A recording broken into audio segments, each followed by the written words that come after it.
तो मैं प्रदेश स्तर पर भुवनेश्वर में प्रदेश स्तर के नेताओं से मेरा मुलाकात हुई और उनसे मेरा परिचय हुआ।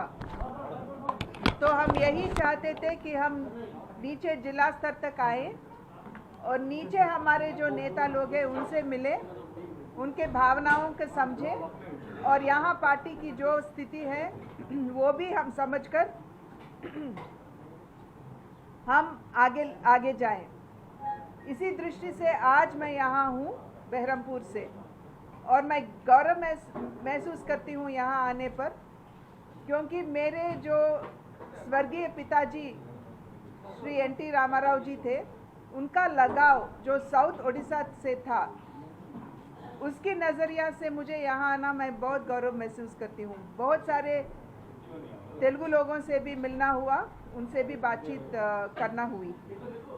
और वैसे मैं इसलिए भी गौरव महसूस करती हूँ क्योंकि हमारे लेट प्रधानमंत्री श्री पी.वी. नरसिम्हा राव जी, उन्होंने भी यहाँ से लड़े और इस पार्लियामेंट को उन्होंने अपने पास नहीं छोड़ के अपने पास रखे जब प्रधानमंत्री बने वो। इसीलिए मैं बहुत गौरव महसूस करती हूँ कि आज मैं यहाँ बहरमपुर में हूँ और आप सबसे मिल रही हूँ।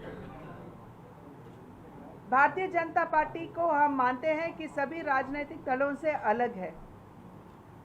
अलग इसलिए है क्योंकि हर एक राजनीतिक पार्टी सत्ता में आना चाहती है केवल अधिकार चलाने को, पर भारतीय जनता पार्टी अन्य राजनीतिक दलों के जैसे वो भी अधिकार में आना चाहती है, पर सत्ता में इसलिए आना चाहती है क्योंकि वो प्रजा को अपना सेवा करे और सेवा दे।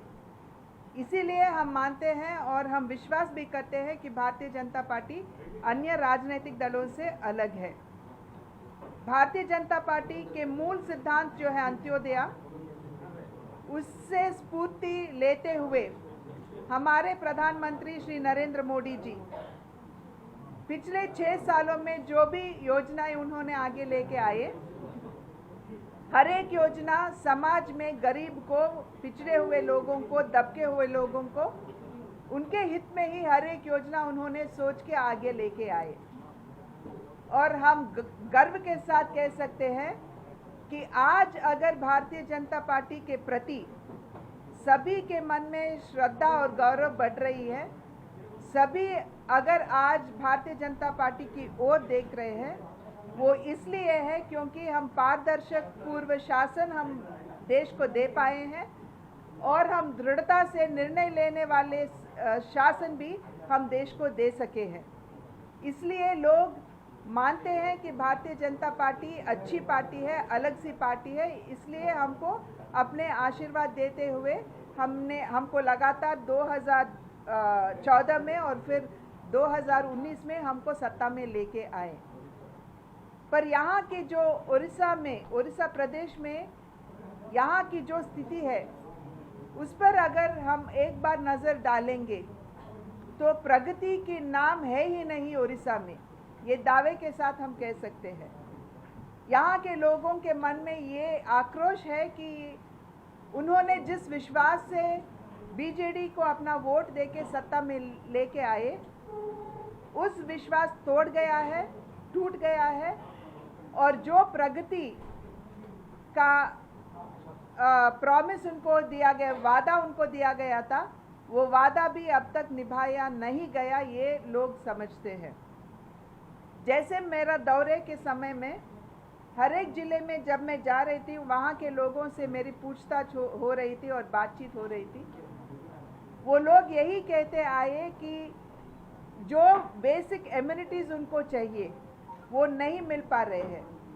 जैसे नवीन पटनायक जी जो यहाँ के मुख्यमंत्री हैं, उनके ज़िला है, पर पीने की पानी तक कोई अच्छी सी सुविधा नहीं है। वहाँ के लोग को पीने की पानी तक ही नहीं मिल रही वहाँ पे।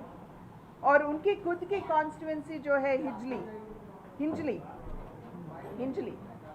वहाँ हेल्थ की कोई अच्छी प्रावधान है ही नहीं। वहाँ पे लोगों को दूर दूर तक जाना पड़ता है अगर उनको स्वास्थ्य के बारे में अगर उनकी कुछ इमरजेंसी हो गई तो।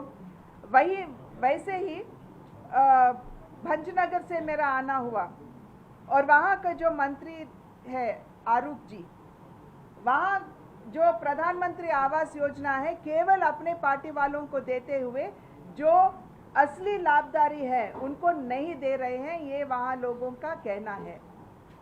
वैसे ही अगर हम नवीन बाबू की इस जिले से देखें तो पलायन जो हो रहे हैं, बड़ी बड़ी संख्या में पलायन जाते हैं इसलिए क्योंकि उनको यहाँ कोई अपॉर्चुनिटीज़ ही नहीं मिल रही है, इसीलिए वो पलायन करके वो दूसरे स्टेट्स में जा रहे हैं अभी। और जब केंद्र सरकार ने प्रदेश सरकार को कहा कि आपके पास एक रजिस्ट्री होना कि यहाँ से जितने लोग पलायन होके गए और जितने लोग वापस आए कोरोना के समय में, यहाँ प्रदेश सरकार के पास उसकी कोई रजिस्ट्री है ही नहीं, यानी उनको मालूम ही नहीं कि कितने लोग यहाँ से बाहर गए और कितने लोग वापस आए।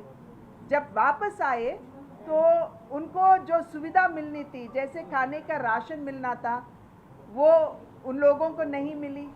तो फिर से ये लोग यहाँ इस डिस्ट्रिक्ट को छोड़ के फिर दूसरे जगहों में, दूसरे प्रदेशों में जाना पड़ रहा in search of employment opportunities.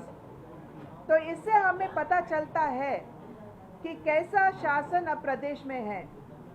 हम नवीन बाबू जी से रिक्वेस्ट करते हैं कि आप अपना घर छोड़े, एक बार बाहर आए, एक बार प्रदेश में घूमें, एक बार लोगों की बात सुने, यानी कि आंख और कान खोलकर उनके लोगों के पास आना है, घर में बैठना नहीं। यहाँ के लोग नवीन बाबू को वोट दिए, अपना बीजेडी को, नवीन बाबू को देख के ही लोग यहाँ वोट दिए, इस विश्वास के साथ कि वो अच्छी तरह से प्रशासन करे। यहाँ के लोग उनके बाबुओं को वोट नहीं दिए, बाबुओं से यहाँ सरकार नहीं चलेगी। इसीलिए हम कहते हैं कि मुख्यमंत्री जी को बाहर आना पड़ेगा, प्रदेश का दौरा करना पड़ेगा, यहाँ के हर एक के बात सुननी होगी, यही हमारे विनम्रता पूर्वक उनसे अनुरोध है। और हम दावे के साथ कहना चाहते हैं यहाँ लोगों को कि भारतीय जनता पार्टी ऐसी पार्टी है जो सभी डिफरेंसेस से ऊपर उठकर हर एक को संक्षेम देने में, वेलफेयर देने में जुटी हुई पार्टी है, और हमारा नेतृत्व भी इसका एक बहुत बड़ा मिसाल है। इसलिए हम जानते हैं और मानते भी हैं कि आने वाले समय में प्रदेश के लोग ज़रूर भारतीय जनता पार्टी को अपना आशीर्वाद देंगे।